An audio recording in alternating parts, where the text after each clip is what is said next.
Good morning students, myself Rajeshwari Devi Rathore, assistant professor in history.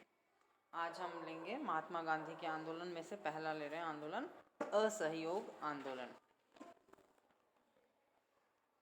तिलक जब England में भारत के स्वशासन के लिए आंदोलन कर रहे थे, भारत में प्रथम विश्व युद्ध की समाप्ति पर राजनीतिक वातावरण में एक नवीन परिवर्तन आया जिसने महात्मा गांधी के राजनीति में प्रवेश के लिए मार्ग प्रशस्त कर दिया। गांधी जी अपने जीवन के 25 वर्ष दक्षिण अफ्रीका के सार्वजनिक जीवन में व्यतीत करके प्रथम विश्व युद्ध के अंतराल में भारत आए थे। युद्ध की समाप्ति पर भी भारत की राजनीतिक घटनाओं का चक्र तीव्रता से घूमा, जिन्होंने महात्मा गांधी का भारत में असहयोग आंदोलन आरंभ करने को विवश कर दिया। पहले हम ले रहे हैं सत्याग्रह का अर्थ। असहयोग आंदोलन के विचार की बुनियाद गांधी जी के सत्याग्रह के सिद्धांत में मिलती है, जिसका अर्थ है सत्य का दृढ़ता एवं आग्रहपूर्वक अनुसरण। दूसरे शब्दों में हम कह सकते हैं कि सत्य पर अटल रहना ही सत्याग्रह है। 2 सितंबर 1917 को गांधी जी ने सत्याग्रह का अर्थ स्पष्ट करते हुए कहा था, सत्याग्रह शारीरिक शक्ति नहीं है, यह आत्मबल है। आत्मा का सार तत्व सत्य है, अतः यह शक्ति सत्याग्रह कहलाती है, जिसमें ज्ञान और प्रेम की लौ उजागर रहती है। यदि कोई अज्ञानवश हमें कष्ट देता है तो हम उसे प्रेम से जीतेंगे, यही सत्याग्रह है। सत्याग्रह वह साधन है जिसका सत्याग्रही उन कानूनी एवं समाज में व्याप्त प्रथाओं के विरोध के लिए प्रयोग कर सकता है जिनके निर्माण में उसकी स्वीकृति नहीं ली गई या जो वह अपनी आत्मा के विरुद्ध समझता है। जन आंदोलन के रूप में सत्याग्रह में हड़ताल, उपवास, धरना, प्रार्थना सभाएं, असहयोग, नागरिक अवज्ञा आदि शामिल हैं, किंतु इन सब साधनों का अहिंसात्मक होना बहुत आवश्यक है। अब हम लेंगे असहयोग का अर्थ। असहयोग से तात्पर्य है कि सरकार यदि जनता की आकांक्षाओं के अनुरूप कार्य नहीं करती, जनता के कष्टों और शिकायतों को दूर करने का प्रयास नहीं करती या फिर जनता के मतानुसार भ्रष्ट हो चुकी है, तो उसके साथ सहयोग न करना। बुराई करने वाला भी बुराई सहने वाले के सहयोग के बिना सफल नहीं हो सकता। वस्तुतः असहयोग का उद्देश्य है अन्यायी सरकार से स्वयं को मुक्त कर पवित्र करना व उससे सहयोग समाप्त करना। प्रथम विश्व युद्ध की समाप्ति पर ब्रिटिश सरकार की साम्राज्यवादी नीति के कारण जो दमनकारी घटनाएं घटी, उन्हीं से व्यथित होकर महात्मा गांधी ने ये आंदोलन छेड़ा था। अब हम लेंगे असहयोग आंदोलन के कारण। पहला कारण है प्रथम विश्व युद्ध। इस युद्ध में भारतीयों ने अपनी आर्थिक कठिनाइयों के बावजूद अंग्रेजों की पूर्ण सहायता की थी। अंग्रेजों की न्यायप्रियता और ईमानदारी पर पूर्ण विश्वास होने के कारण महात्मा गांधी ने भी अपने भारतीय भाइयों को इस कठिन समय में अंग्रेज़ों की सहायता करने की मार्मिक अपील की थी। भारतीयों की धन व जन की अपूर्व सहायता से ही अंग्रेज़ों को युद्ध में सफलता मिली थी। भारतवासियों को बड़ी आशाएं थीं कि युद्ध की समाप्ति पर उन्हें स्वत्व निश्चय तथा गणतंत्र के सिद्धांतों के अनुसार उन्हें भी शीघ्र ही स्वशासन के अधिकार प्राप्त हो जाएंगे। 1917 की मॉन्टेग्यू की घोषणा ने उनकी आशा को और भी बलवती बना दिया था, किंतु युद्ध के समाप्त होते ही भारतीयों की आशाओं पर तुषारपात हो गया। वर्साय की संधि के अंतर्गत साम्राज्यवादियों ने स्वशासन के जो आश्वासन दिए थे, उन्हें भुलाकर उपनिवेशों को उन्होंने पुनः आपस में बांट लिए।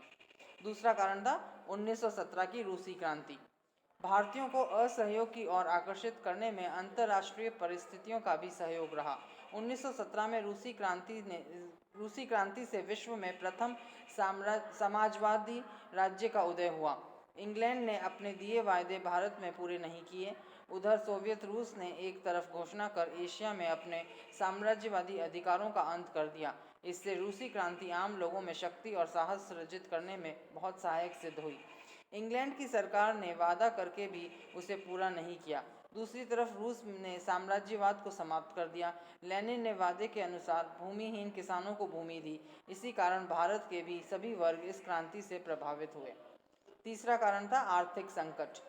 युद्ध काल में ब्रिटिश सरकार ने भारतीय जनता का भारी शोषण किया। इससे भारतीयों की आर्थिक अवस्था अत्यंत दयनीय हो गई। वस्तुओं की कीमतों में भारी वृद्धि हुई। युद्ध काल में जहां भारतीय खाद्यान्नों की कीमत में 93% वृद्धि हुई, वहीं आयातित वस्तुओं की कीमतों में भी आशातीत वृद्धि हुई। भारतीय उत्पादों की कीमतों में 60% की वृद्धि हुई। सरकार ने वस्तुओं की बढ़ती कीमतों को रोकने के लिए कोई कदम नहीं उठाए, अतः जनता अपने आर्थिक कष्टों से इतनी दुखी हो गई कि उसे बाध्य होकर सरकार की नीति का विरोध करना पड़ा और उसने अपने विरोध का प्रदर्शन हड़ताल के माध्यम से किया। अगला कारण है 1919 का अधिनियम। 1919 के अधिनियम से कांग्रेस पुनः दो खेमों में विभक्त हो गई थी। इसके अलावा इस अधिनियम में प्रांतों में द्वैत शासन अर्थात डायरकी की स्थापना, आंशिक रूप से उत्तरदायित्व प्रदान करना तथा केंद्रीय व प्रांतीय विषयों का बंटवारा करना आदि शामिल थे। उदारवादी इस अधिनियम से संतुष्ट थे और महात्मा गांधी ने भी उनके क्रियान्वयन में सहयोग देने का आश्वासन दिया, परंतु युद्धकालीन आश्वासनों की अवहेलना करने तथा युद्धोपरांत की दमनकारी नीति के कारण महात्मा गांधी भी क्रांतिकारी बन गए। कांग्रेस के अधिकांश सदस्य इस अधिनियम के विरुद्ध थे। इस प्रकार इस अधिनियम ने असहयोग आंदोलन की अच्छी भूमिका तैयार कर दी। अगला कारण है अकाल तथा महामारी। 1917 में अभाग्यवश पर्याप्त वर्षा न होने के कारण समस्त देश में अकाल पड़ गया। सरकार ने अकाल पीड़ितों की सहायता के लिए कोई कदम नहीं उठाया। आर्थिक कारणों से जनता पहले ही दुखी थी। अकाल से पीड़ित भारतीय अंग्रेजों के प्रति अपना आक्रोश उग्र रूप से प्रदर्शित करने लगे। अकाल के साथ ही प्लेग का प्रकोप और हो गया। इससे भारतवासी भारी संख्या में मृत्यु के ग्रास बन गए। सरकार ने इनके रोकथाम के लिए कुछ भी नहीं किया, अतः भारतीयों में ब्रिटिश सरकार के प्रति असंतोष और आक्रोश होना स्वाभाविक था। नेक्स्ट अगला कारण है रॉलेट एक्ट। प्रथम विश्व युद्ध के दौरान क्रांतिकारी दल अत्यधिक सक्रिय हो गए थे। इनको कुचलने के लिए सरकार ने भारत रक्षा अधिनियम पारित किया था। युद्ध समाप्त हो चुका था और इस अधिनियम की अवधि भी समाप्त होने वाली थी, किंतु अंग्रेज नौकरशाही क्रांतिकारियों तथा उग्र विचार के राष्ट्रीय नेताओं को दबाने के लिए इस कानून को किसी न किसी रूप में रखना चाहती थी। अतः अंग्रेज सरकार ने 1918 में न्यायाधीश रॉलेट की अध्यक्षता में एक समिति नियुक्त की, जिसे क्रांतिकारी गतिविधियों की रोकथाम के लिए उपाय बताने को कहा गया। इस समिति की रिपोर्ट के आधार पर फरवरी 1919 में भारत सरकार ने 2 विधेयक प्रस्तावित किए, जो पारित होने के बाद रॉलेट एक्ट के नाम से विख्यात हुआ।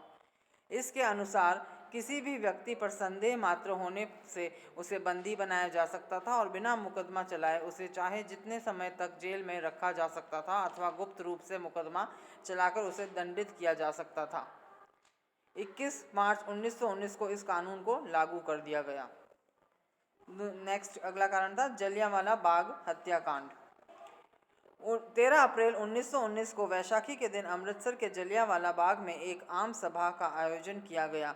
जनरल डायर ने इस सभा को गैर कानूनी घोषित कर दिया, किंतु सभा पर प्रतिबंध लगाने का नोटिस नगर में अच्छी तरह नहीं घुमाया गया और हजारों लोगों को इकट्ठा होने दिया गया।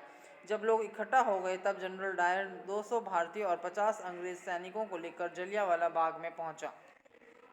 सभा में लगभग 8 से 10 हजार व्यक्ति उपस्थित थे और सभा की कार्यवाही पूर्णतः शांतिपूर्वक चल रही थी।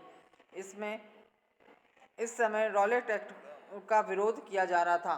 जनरल डायर ने बिना चेतावनी दिए भीड़ पर गोलियां चलाई और उसने गोली चलाना तभी बंद किया जब उसका गोला बारूद समाप्त हो गया। सरकारी रिपोर्ट के अनुसार इस गोलीकांड में लगभग 400 व्यक्ति मारे गए और 1 और 2000 के बीच व्यक्ति घायल हुए। इसमें संदेह नहीं कि घायल और मरने वालों की संख्या निश्चित रूप से अधिक थी। इस हत्याकांड से समस्त देश में असंतोष और घृणा फैल गई। नेक्स्ट अगला कारण था खिलाफत आंदोलन। तुर्की का सुल्तान विश्व के मुसलमानों का खलीफा यानी धार्मिक नेता समझा जाता था। प्रथम विश्व युद्ध में तुर्की जर्मनी का साथ देते हुए इंग्लैंड के विरुद्ध लड़ा। भारतीय मुसलमानों को यह आशंका थी कि यदि तुर्की हार गया तो उसके टुकड़े टुकड़े कर दिए जाएंगे तथा खलीफा की समस्त शक्तियां समाप्त कर दी जाएंगी। प्रधानमंत्री लॉर्ड जॉर्ज ने भारतीय मुसलमानों को आश्वासन दिया कि तुर्की साम्राज्य को भंग नहीं किया जाएगा तथा खलीफा की प्रतिष्ठा को क्षति नहीं पहुंचाई जाएगी। अतः युद्ध काल में भारतीय मुसलमानों ने अंग्रेज़ों को भरपूर सहयोग दिया। युद्ध के पश्चात 10 अगस्त 1919 को सेव्रे की संधि हुई, जिसके अनुसार तुर्की साम्राज्य को भंग कर दिया गया तथा सुल्तान को कुस्तुनतुनिया में नजरबंद कर दिया गया। अतः भारतीय मुसलमानों ने खिलाफत आंदोलन आरंभ किया। मौलाना मोहम्मद अली और शौकत अली इस आंदोलन के प्रभावशाली नेता थे। गांधी जी ने इसे हिंदू मुस्लिम एकता का स्वर्ण अवसर समझा, अतः गांधी जी ने इस आंदोलन का समर्थन किया। गांधी जी ने परामर्श दिया कि असहयोग एवं बहिष्कार की नीति अपनाई जाए, अतः 1920 को खिलाफत समिति ने गांधी जी के असहयोग कार्यक्रम को स्वीकार कर लिया। और ये थे असहयोग आंदोलन के कारण।